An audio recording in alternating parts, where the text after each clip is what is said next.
streaming live, tackling the topics everyone's talking about online. Share, engage, interact. This is Newsfeed Now. And a good Monday afternoon. Welcome to Newsfeed Now. I am Aaron Nolan. You might be asking yourself, what in the world am I watching? Well, here is what Newsfeed Now is. It is a unique way to get your news. We've never done this before, so we thought we would give it a shot. Let me show you exactly what I'm talking about. We are taking the biggest stories and breaking them down.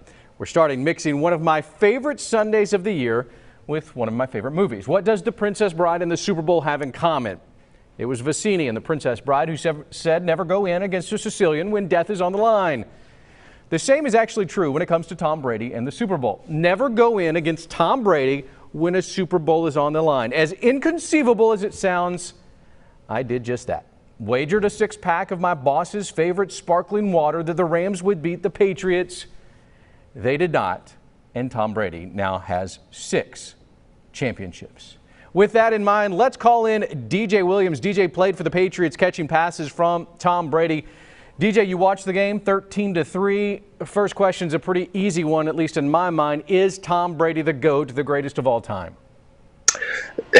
Yeah, I mean, if he were to stop playing football right now, he would be the greatest of all time. I'm at the quarterback position. You know, I will say somebody like a Lawrence Taylor, you know, guys like that you would think are some of the greatest of all time. But, I mean, yeah, as far as the GOAT is concerned, Tom Brady is the Michael Jordan of the NFL. All right, you're going to argue with me on this one. The game yesterday was boring.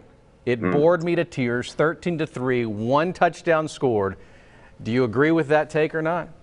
The game yesterday was beautiful. Oh, my goodness. I mean, just talk about all-around football. Like, it's crazy how times some people forget that, like, the defensive guys, you know, they're big time and they get paid too. So it was great defensive play calling. It was a chess match back and forth. Everything came into play. The punters had a big-time role. I thought for a minute there a punter might be named the MVP of the Super Bowl. I mean, it was a big field position battle, and it came down to the team that made the least mistakes to win that football game. It happened to be the Patriots. Still, it's got to be surprising when you've got 2 offenses who have put up so many points. The LA Rams have put up so many, and then you walk by and they've got 3 at the end of 4 quarters against a defense that, you know, wasn't all that great throughout the season. Does it show how great Bill Belichick really is?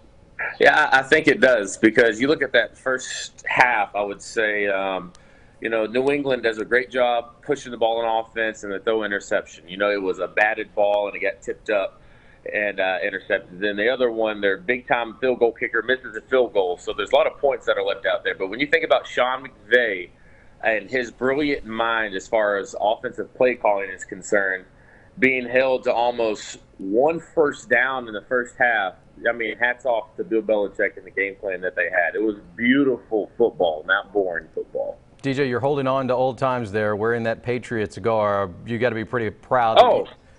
You forgot? You forgot? Yeah. Oh, man, yeah. I forgot. I doubt that. How proud are you to have been a part of that organization, now seeing 6 championships and 9 tries? I think that's why I like them so much, because I see what they do off the field that really shows why they are just a top-notch program. I mean, I've played in places like Green Bay, and, you know, the accountability aspect for every single player on the team, excluding superstar status, was different from Green Bay to New England. Like, Tom Brady got treated just like, you know, a rookie that walked in first day. You know, he was held to a high standard just like everyone else. And I would say, as far as just like, I remember when I first got there, let me say this. I was playing for the Jacksonville Jaguars, right? And my first day there, the lady at the front office asked, "Hey, do you need help, sir?" She didn't even know who I was. She thought I was just some random guy coming to, you know, do something at the stadium, I guess. It was different in New England. I mean, even the lady who worked at the front desk, she treated everyone first-class royalty and was on her job 24/7. And that just was from top to bottom in that organization. It's pretty special. All right, DJ Williams, thank you so much. Again, DJ playing for the Patriots, who are now world champs once again. You know, unashamedly wearing that blue, white, and red. DJ, thank you. We appreciate that. You know, it would not be the Super Bowl without the three-headed monster. What am I talking about? Of course, there is the game itself, but there are also a lot of other things that go into this game. There are the advertisements, and of course, there is the halftime show. To me, both the ads and the music were lacking. USA Today released a couple of different lists today, and I want to take a look at the best of the commercials. The best of the commercials was the 100 Years of Football. I don't argue with that. The worst, Eat Like Andy. It is an ad by Burger King. We are working right now to get some information from Joe Morano out of Springfield, Missouri. Still working on getting Joe, but let's go inside to our producer, Matt. Matt Sewell, you are without a doubt a guy who knows a lot about a lot. When you saw Maroon 5 out there, what did you think about their performance? All right, so Matt Sewell does not have a microphone on right now. That's okay.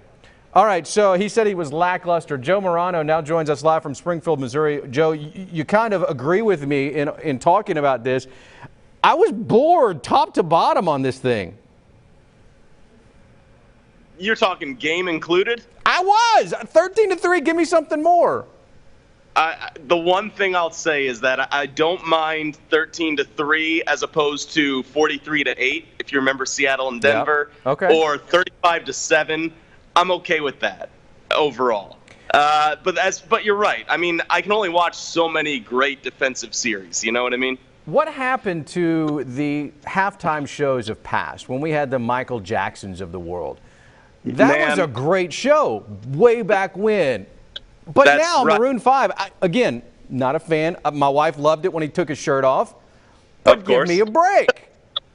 I was not too into that either. It was Travis Scott and Big Boy. You want to incorporate some local flair into it, but they just didn't feel very well incorporated into it either. I feel like every halftime show is subject to some criticism, unless you're Prince or unless you're Michael Jackson. Okay, I can see that. I still think they could have done a little bit better. You know what I mean? Can I ask you, did you catch the SpongeBob reference? Do you know what the story behind that is? I read up a little bit. I guess it's a Travis Scott thing. I don't really understand it, and I was hoping for a bigger SpongeBob than just a little video. What I saw is that the creator died, I guess in January or something. Mm-hmm. So a petition started about, hey, let's play the clip from when SpongeBob played halftime at the Super Bowl back then. Very millennial type thing to do. Incorporate them in. I'm a millennial by definition, but SpongeBob did not have that great of an impact in my life to where I thought we need to put him in halftime. Joe, let's talk about the commercials. I only had one that I would ever put up against Cindy Crawford when it comes to Pepsi, right? I mean, there's some gold standards. And for me, I loved seeing the Backstreet Boys partner up with Chance the Rapper. I love that one. What did you see out of this thing that really thought it made you go, I'm going to go buy this product? I think you and I are similar in that I kind of miss the old days because back then, the Super Bowl commercials, I thought it was a contest for who could be the funniest, right? So I don't know about product purchasing, but the NFL 100 I heard you talk about, that's got to be the best. And I got to be honest, the Anthony Lynn one, that's a tearjerker. But that was a big commercial. It was for Verizon, where he's talking about the first responders helping save his life, and he was actually talking to the first responders that saved his life. Have we, look, I understand that the puppy commercials are going to bring a tear every now and then. I still miss the grandiose Doritos commercials that literally made you chuckle while you're eating your nachos, right? I know, and Doritos, I was hoping for several Doritos commercials because that is among my favorites as well. I liked the Alexa failed products one. How bad was the avocado commercial? We're looking at it now. It was rough. It was rough. And they pop up every Super Bowl, don't they? Yes. They're always a second half Super Bowl commercial, and so it's kind of like, all right, we get it. Holy. All right, Joe. Thank you so much from Springfield, Missouri. We appreciate you taking the time here on Newsfeed Now. Look, raising kids is the hardest thing I have ever had to do, yet somehow at the same time, it's the best thing I've ever had to do. Parents, you understand what I'm saying. I mean, you learn so much. Not only do you learn how to change a blowout diaper, but you also learn how to love bigger than you ever thought you could. And like it or not, part of that love is discipline. Kids are not going to make all the right choices at all the right times, and you're going to have to figure out how to discipline. For some parents, that includes spanking. To put pain onto your child reaches that child way more than go to your room. Kids like going to their room. It's the easy way out to me. One of the issues that spanking teaches is that it's all right to hit others, including those that you love. Suzanne Brunner now joins us live from Little Rock, Arkansas. Suzanne, you're tackling this tough topic. What is the overriding theme from experts on how discipline and how do you discipline? Hey, Aaron, how are you doing? Yes, you know, taking this to the experts, they all have the same thing to say. They do agree with this article, this statement from the American Academy of Pediatrics that you should not spank your children. They're saying it's very harmful, it's effective. As a matter of fact, they think that this could lead to aggression down the road, even as far as saying it's going to lead to some mental health issues and some other disorders. But, you know, talking to them, they're all saying the same thing. As a matter of fact, in one study, they looked at young children ages 3 who were spanked more than 2 times a month. They found 2 years down the road at age 5, they were more aggressive. And then they looked down the road a little further at 9 years old, showing more behavioral problems like that and even low vocabulary scores. So that's what they have to say about that. And so, you know, we hear about spanking. This is something that's been going on for years. We've seen studies going on for years as well, but this is the strongest worded policy statement that the American Academy of Pediatrics has released very recently, Aaron. So, Suzanne, I'm going to be honest with you. As a child, I was spanked, and you and I know each other. I turned out okay, right? No, I'm just kidding. You did.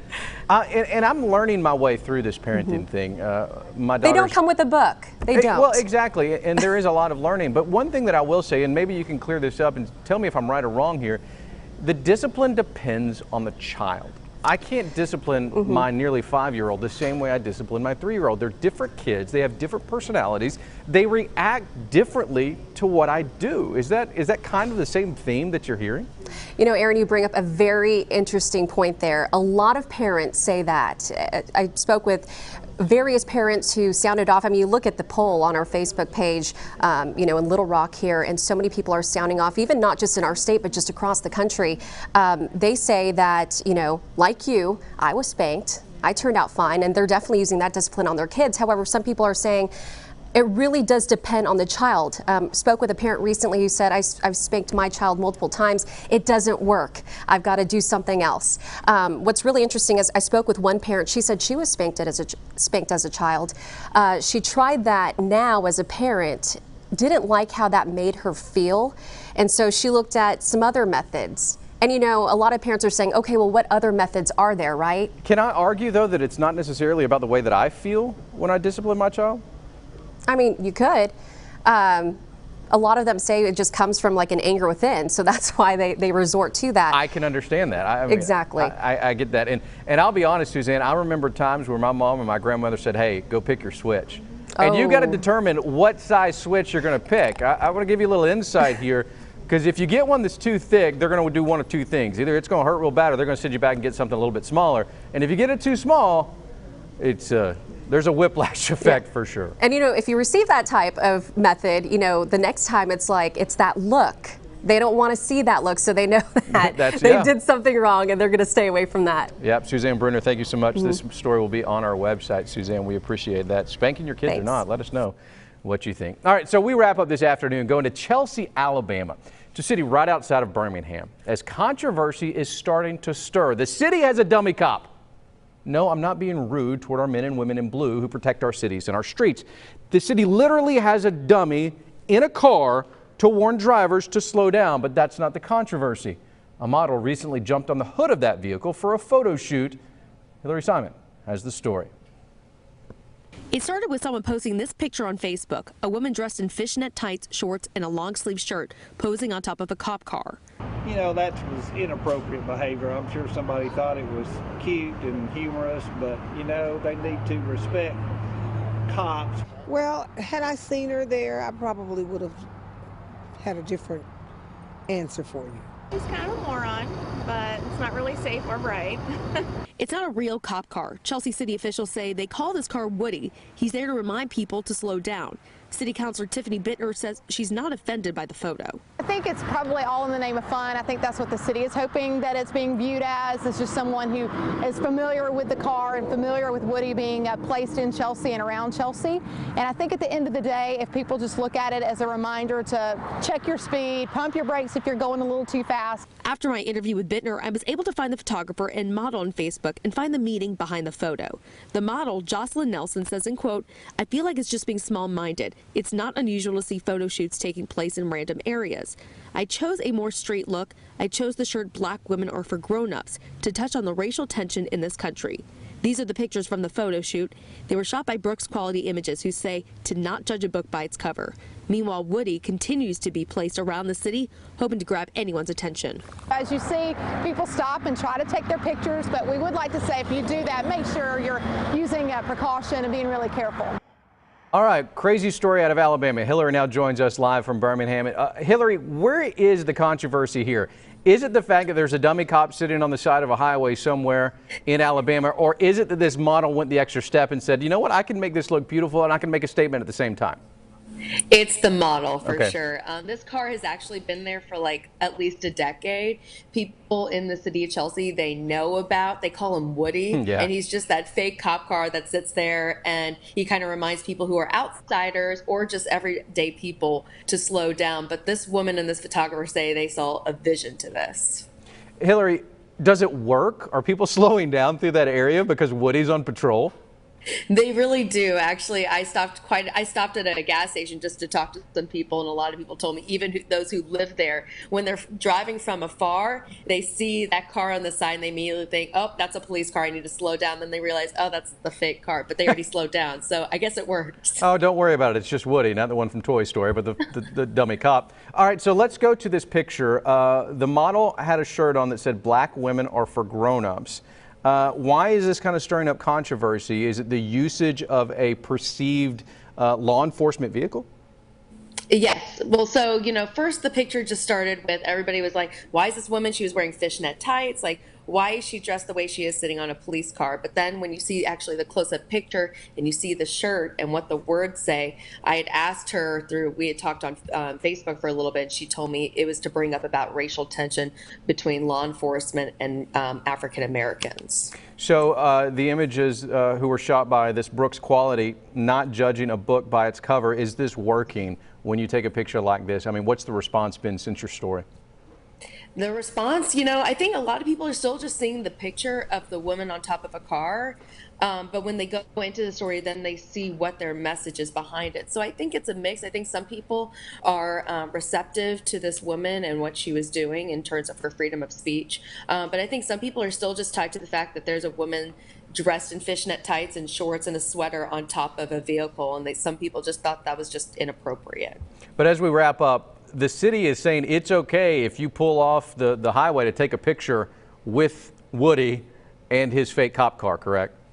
Yes, they are. Now, they didn't know, of course, the meaning of what this woman was doing, but they look at it as kind of just a staple to the city. They embrace Woody, and as long as people are being safe, because it is close to the road, so you do have to be careful, but they say they welcome pictures. Honestly now, Hillary, have you taken a selfie with Woody? I have not, okay. But I feel like, I have not. All right. I'll hold you to that. I'll check your social media accounts. We appreciate that. Hillary reporting Chelsea, Alabama. You're in Birmingham. We appreciate it. Thank you so much, Hillary. All right, so that is our show. That is Newsfeed Now. We'll do this Monday through Friday at 11 o'clock. And if you miss us, guess what? You can always press play and watch it anytime on this website. With that, we are finished. We'll see you right back here for Newsfeed Now on a Tuesday. Bye, guys.